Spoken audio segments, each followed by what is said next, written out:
Atse, mapastim si Kasun.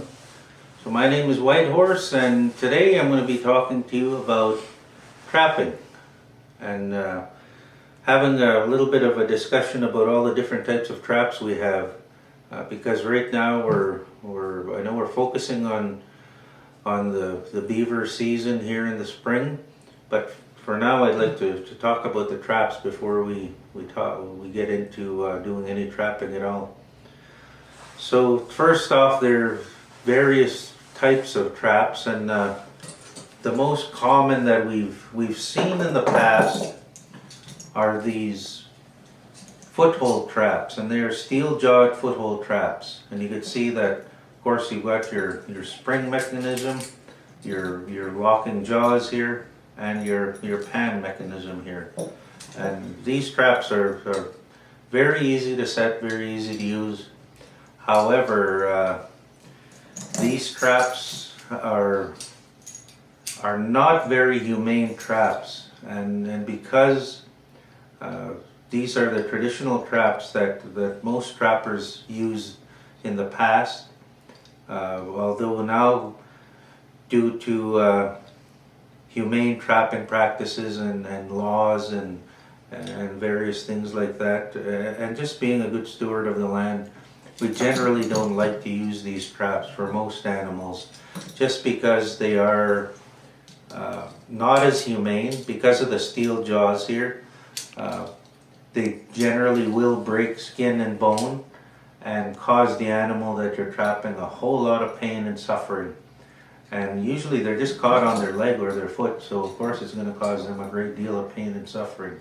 So of course, even though we're practicing our traditional ways, we still want to do it in a way that's respecting the animals and being humane about it. And if we have to harvest them, we want to do it in a way that's causing the less amount of stress and grief for the animal that we're harvesting. So these traps, we generally don't like them just because of the steel jaws and the likelihood that they'll cut the skin and break the bone. And often an animal will break its limb off and run away with one limb less and in a whole lot of pain. So we generally don't like to use these foothold traps. However, like I said, they were common and they are still used, and even current legislation does allow us to use these traps for some animals.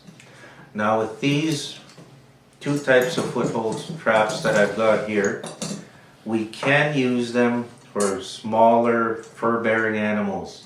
So animals like wettusk, muskrat, and other animals like wapstans, marten, pine marten. We still use these traps. Well, some people still use these traps for them, and by legislation you can, because in all likelihood the animal, the wettusk or the wapstan, if they do get caught in these, the muskrat or the marten, they're gonna expire really quickly with these type of traps, because they're a small animal and likelihood is that they're gonna catch way more than their leg in here. And these traps are designed so that if they do, when we do set them in the bush like that for a marten or say a muskrat, they're designed so the animal falls and they expire quickly. Or if it's for muskrat in the water, the trap drags the animal under and they quickly expire from drowning. So some people still use these. The absolute only animal that I would use this type of trap on is wettusk. Just the muskrat. I won't use these traps on any other animal, just because of the pain they cause and the likelihood that it's going to break off a limb. So I use these on, like I said, or on sikhos, the weasel. So weasel, muskrat, I use these traps, but that's all I use them on. And they're fairly easy to set, but with any kind of foothold trap, when you first get the traps, you need to set the pans on them. So this is the pan, and this is what the animal steps on. So when they first come, these pans are really tight. So you need to loosen those off so they move really freely, because if Sikhos or Wachask steps on this, it's not going to do a thing. It's just going to step on there and walk away. So if you look closely at the trap, you'll see where the pan sits here. There is a screw and a little nut there. So all we do is we loosen off that either the screw or the nut, but you just loosen off one side, and that'll set that pan so it moves freely. So now that pan is moving freely. That's how I want it, because it's our trigger locking mechanism here that's going to do all of the work. So this holds the jaws and the pan in place from the pressure of the spring working on the jaws. So if I were setting this, this would be sitting over here, our trigger mechanism. I would open the jaws, move this into position, lift up this pan with my finger so that it locks here, and the pressure of the jaws will push up on that and lock the trigger in place. And you can see how it'll lock it in place there, just from the pressure.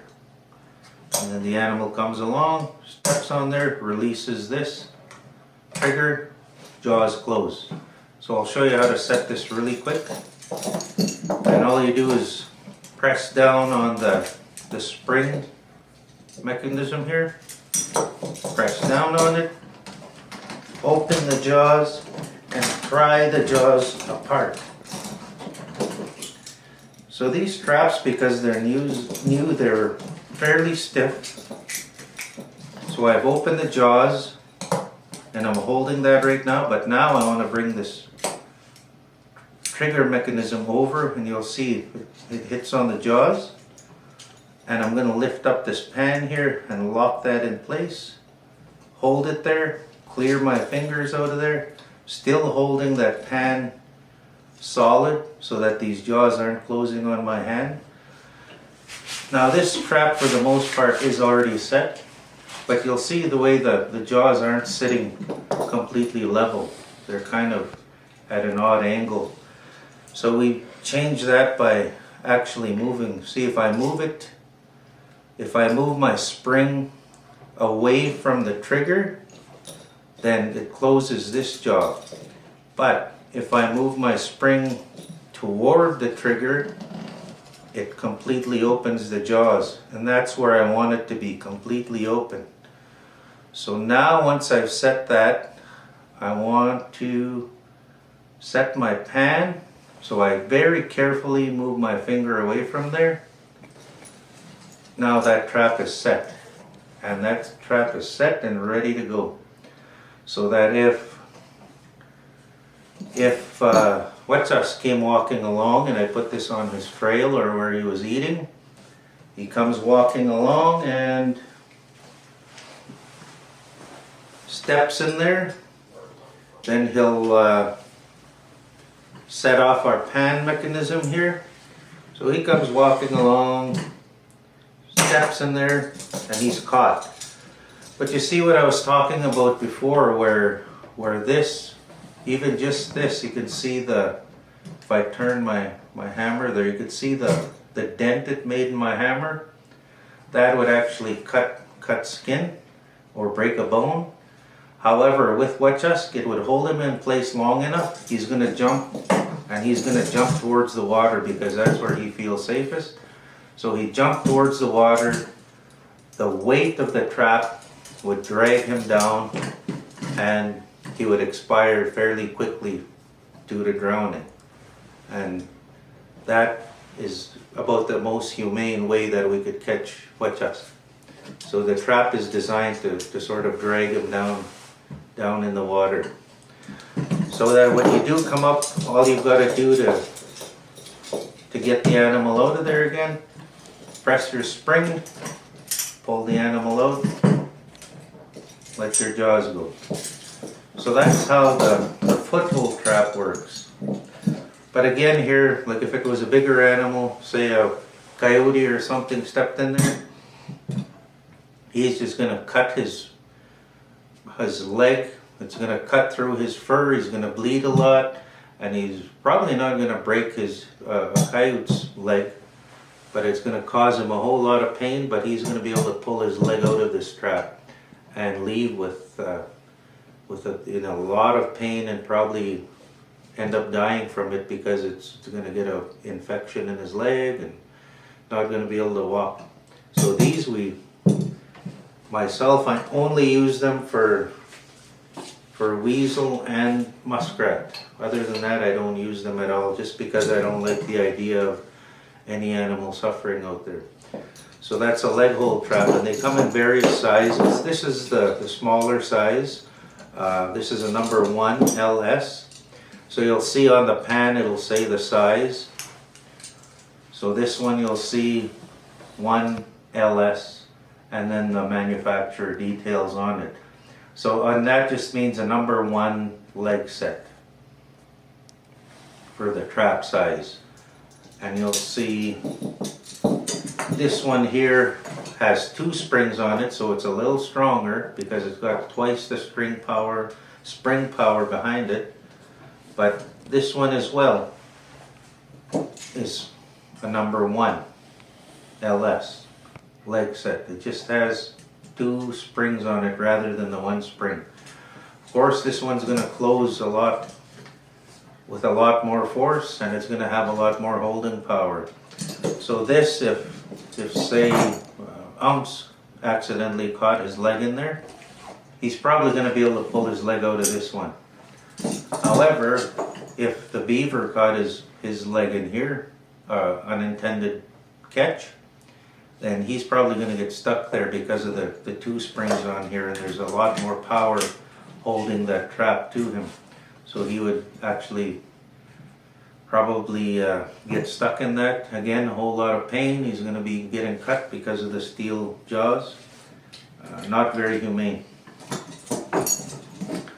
The more common foothold traps that we have now are the rubber-jawed foothold traps, and you'll see they look very different. We've got very different spring mechanisms because we've actually got 2 very powerful stainless steel springs rather than just the steel springs on the other foothold traps. As well, we've got a rubber jaw on here.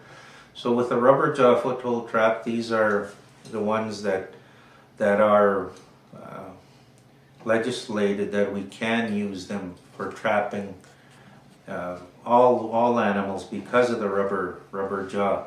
So with this rubber jaw, of course, it's not going to cut the skin, more than likely not going to cut the bone. It's just going to hold the animal in place without causing a whole lot of bleeding or cutting or busting of bone. And it's the rubber jaw that does that for them. So these are considered humane traps for leg hold traps.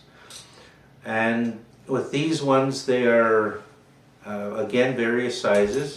Again, this is just the number 1. So you can see the trap, the jaw size itself, very much the same in terms of how round the jaws are on that. So it's still the number 1, considered a number 1, but this is a number 1 steel jawed leg hold. This is a number 1 rubber jawed leg hold. So these are these are what we're urged to use because, again, they're more humane, not going to cause a whole lot of pain. It's just going to hold the animal there, and quite often they're just being held in place until you can come and dispatch them in a humane manner.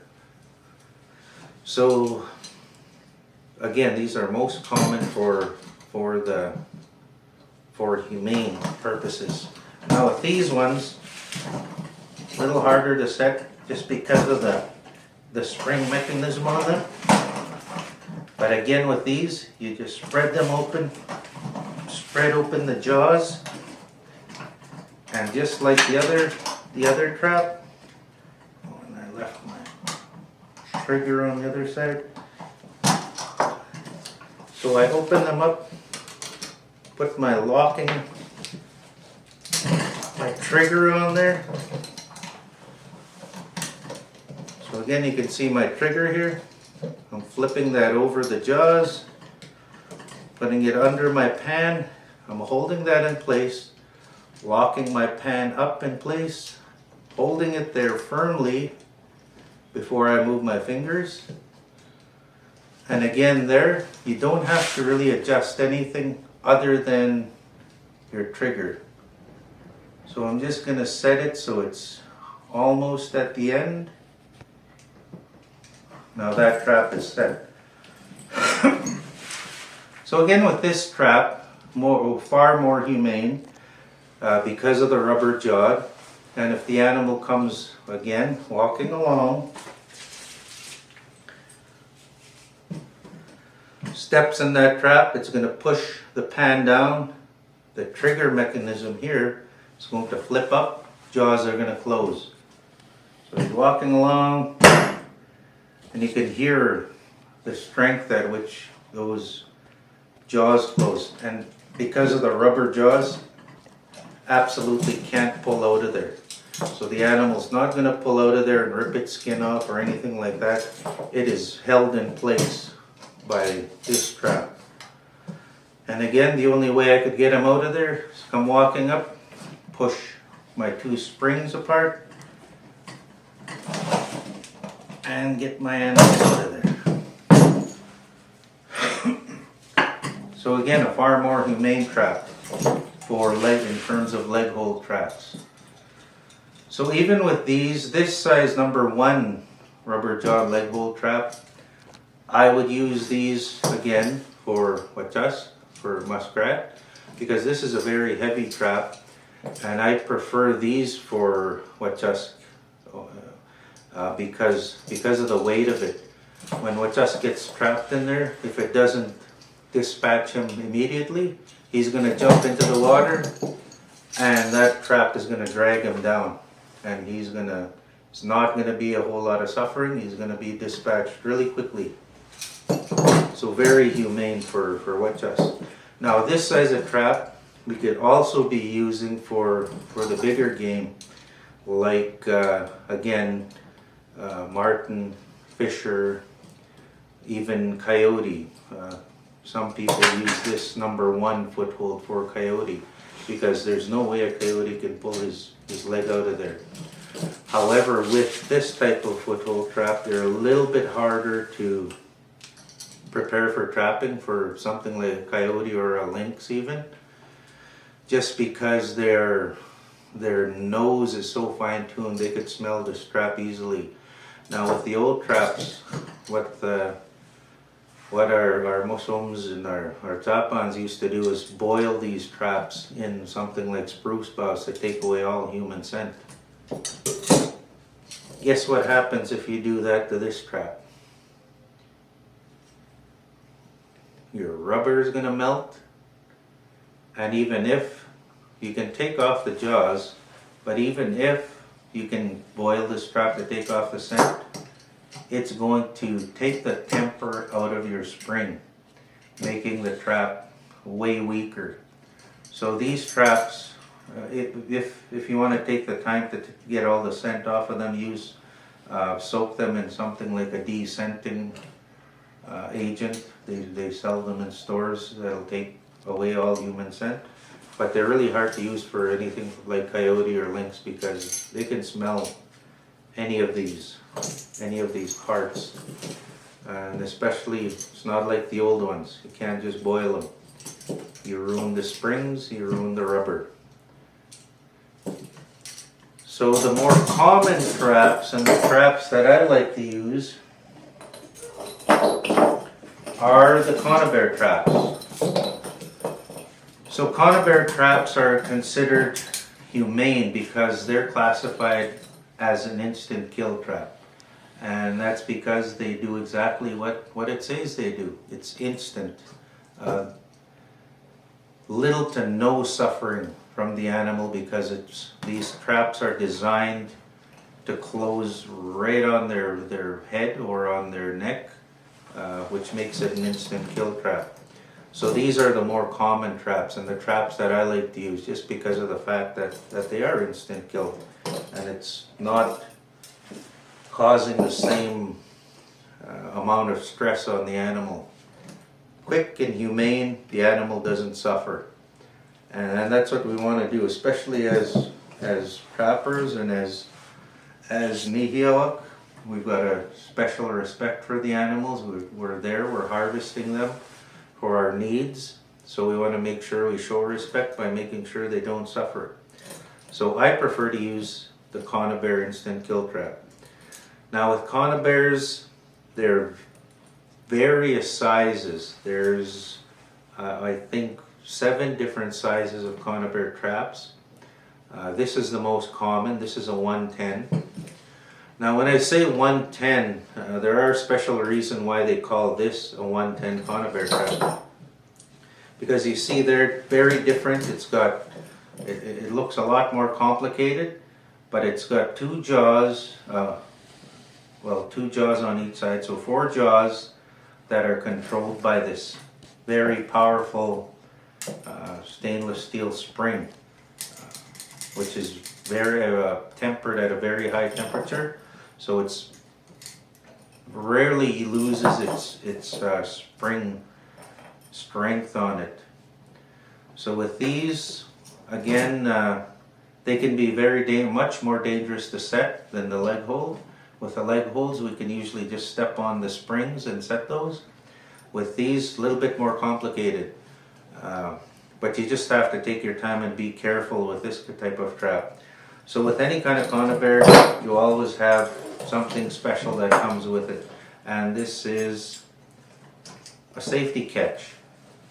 So a safety catch, what it's designed to do is we push this plunger down and it opens up the safety catch, and then that's designed for us to put over the jaws once the trap is set, and it holds those jaws in place once it's set, and we can move that trap safely and without having to worry about catching our fingers or breaking our fingers or anything like that. Because like I said, this is a 110 Conibear trap. What that 110 means is that once this trap is set and once the trap goes off, there is 110 foot-pounds of pressure in these jaws here. So imagine the amount of strength just in this little piece of, these 2 pieces of steel, 110 foot-pounds. So that would be like somebody who's 110 pounds stomping on your fingers. More than likely going to break your finger. If not, it's going to cause you a whole lot of pain and do a whole lot of damage and swelling to your fingers. So just this little trap, it's a 110 Conibear. That means 110 foot-pounds of pressure generated from this spring once it's set. So like I said, with this one, I like the more common where they do have a catch on here, and we'll see them in a minute here. But with this trap, very easy to set too. But again, you have to have strength, and I recommend you use a glove when you're setting them if you're not experienced, because this is kind of painful to push down on. But all you do is you push down on this and spread the jaws and hold them in place. Now again, absolutely do not let your hand go until you have your safety catch in place. So again, safety catch, you can see how it's designed. I put it on one side, pull my plunger back, move this jaw to the bottom to lock it under there. Now I can safely handle this trap with that safety catch on there. And you can see the safety catch holding the jaws so that they're not going to close on me. I'm not going to get 110 foot-pounds of pressure on my hand or in my fingers anywhere. So with this trap, you'll see the locking mechanism on here is just a little different. We have here what's called as our flag and our trigger. So this is called the flag here. That's what the animal pushes on when it goes through the trap. Presses on here, and you'll see it's slotted at the top where this kind of key fits in, and it just sits into that key. So I'm just going to adjust it here so that you can see where it sits. Now, of course, there's different notches on there depending on where I want to set. I like to set right in the middle, so I'm going to just squeeze my jaws until I can fit it into that slot on the second key notch. So you see that's set onto that second key notch. Now from there, now that it's locked in there, I can adjust my flag here, because that's what I said, the animal's going to walk through there and hit that flag, but you can see right now it's off center. So I've still got my safety catch on, and I want to keep it there until the very end. So I'm just going to adjust my trigger until it's in the middle, and again set it to that middle notch until I'm almost dead center. So that's pretty much in the middle there. So from there, with that on, I want to adjust this, and I want it almost straight out, because that's where I'm going to get that 110 foot-pounds out of. If I'm up here, it's going to lose some of that pressure because the jaws are hitting at a kind of an angle, so it's not going to completely close. And most times, if you don't put your traps like this straight to the side, your trap is going to jump. So if I have it here, it's going to jump at an angle, because this is at an angle.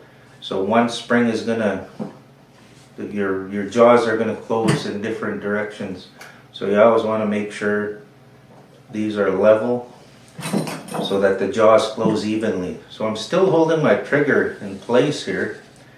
Now the very last thing I do once I set this on the trail or whatever for what I'm trapping, set it in place, lock my trap or secure it using wire or something heavy. Definitely not a rope or something an animal can chew from. We usually use cable or wire. Secure this to something heavy, a drag or a tree. Very last thing we do is we remove our safety catch. Very carefully slide the safety catch. So I pulled my plunger down. Now this trap is dangerous and ready to go with 110 foot-pounds of pressure on those jaws. So that if an animal came walking along, of course he's going to be walking on the trail here and he's going to hit this flag. And again, we want it to be hitting him right on the head or at the back of the neck. Instant kill trap. So you'll see how that hit. If this was an animal here, this would have hit right behind the back of his head. Instant kill, quick, humane. So if I was going to take this trap off of the animal again, I'd have to squeeze my jaws, take the animal out, and disable the trap. So that's how the Conibears work. But like I said, they come in many different sizes. I prefer the 120. So this is a 120 Conibear. So you'll see it's the same size as the 110, except that it's got two springs that are not as strong. So even though these springs are not as strong as the 110, there's two of them. And with these ones, they actually have a spring lock, which is an added safety thing. So the spring lock, what happens is when I push the spring together with my hand, this will actually lock the spring and hold it in place to make it safe, a little bit safer for me to handle and much safer for me to set. So I would squeeze these jaws down, set my spring lock in place. So you see how that spring lock is holding that spring in place. Not completely closed, but close enough that I can handle the strap and set it So like I said, you can see the spring safety lock here, holding the spring in place halfway down. You'll see this one is completely out. This one has the lock on it. So I'm just going to set the lock on this side as well, just so it's much easier for me to set. You see I compressed that spring, put my spring lock in place, and both those spring locks are in place. Now this trap has just become a lot safer for me to use and to set because the two spring locks are on. So again, with my spring locks in place, I can spread these jaws open so that I'm prepared to set this trap. So I'm going to spread these jaws, but I'm going to have my safety catch ready because again, this trap is much more stronger because it's a 120, that's 120 foot-pounds of pressure on these little jaws. So again, I'm holding the trap, put my safety catch in place, make sure it's going to hold. Alright, so now I've got two safety measures on here. I've got my spring locks, which I want to keep on there for now, just in case the safety catch fails. I want to make sure my spring locks are on there. Spring locks are on. I'm going to go ahead and center my trigger. Again, here you'll see your trigger's got that key on there that fits into the slot on the flag or the trigger. So I'm going to set that again to the second notch, making sure my safety catch and everything stays in place because I don't want to lose my fingers.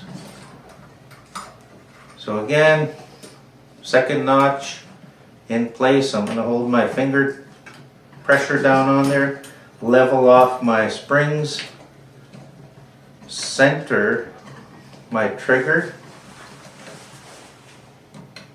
So it's centered now. Now I can remove my finger. Now I set it in place to where it's going to be set. Then I prepare to make this trap ready.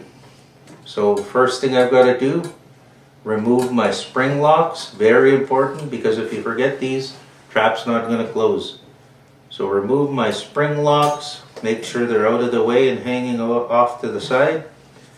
Then, very last thing I do when I'm ready to walk away after I've secured my trap, take off my safety catch. Again, pull that plunger back, carefully slip it out of there. That trap is lethal and ready.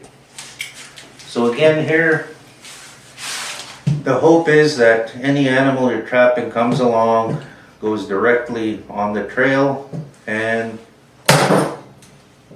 instant.